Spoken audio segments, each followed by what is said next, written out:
Te kahu whakaewarangi hou mō ngā kapa Olimpian o Aotearoa.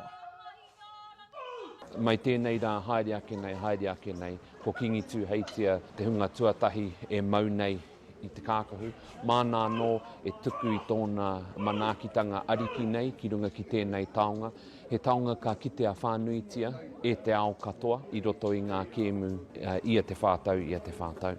Me rangatira rawa, me tike rawa, te tangata e maua ia i tētahi o ēnei kākahu e rua. Koira te take i kawea mai ai ki Turangawaewae kia Kiingi Tuheitia.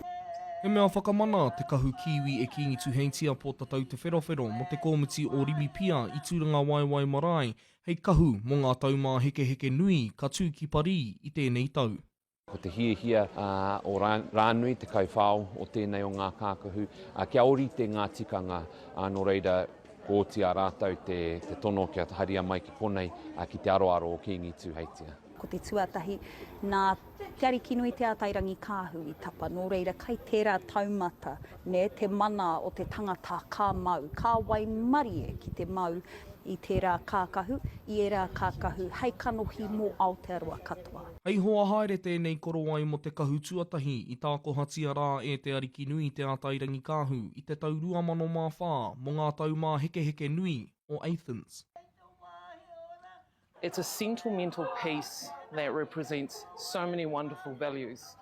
It's about our whānau, it's about family, but it's the blessing that has been received on behalf of many iwi, many nations, that it gives us the courage to continue the work that we do. Beatrice Faumuina te kai kawe i te haki o Aotearoa i te tau 2004. O tira te kai mau tuatahi i te korowai.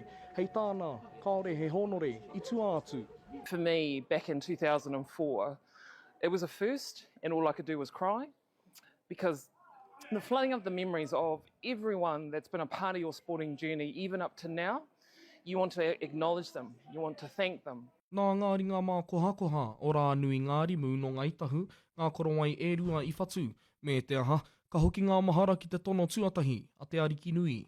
The working title for the kākahu was Te Hononga, but the name for the kākahu is Te Hono ki Matariki. And because Mahutonga was our first kākahu, that Te Atairangi Kahu blessed and presented for us in Athens in 2004. So Matariki is the Hono ki Mahutonga.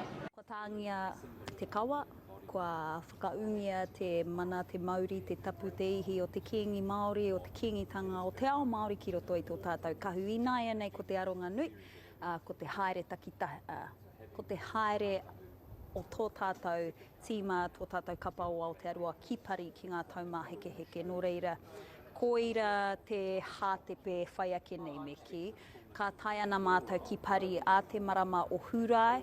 Anō te rangi tonu nei puta i te kōrero ka haere a tīnana atu a Kiingi Tuheitia Pootatau te Wherowhero ki ngā taumā heke nui o Pari hei te Hurai.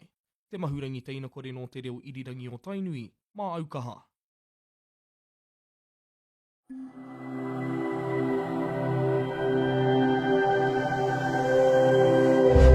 Ko te reo, te taka.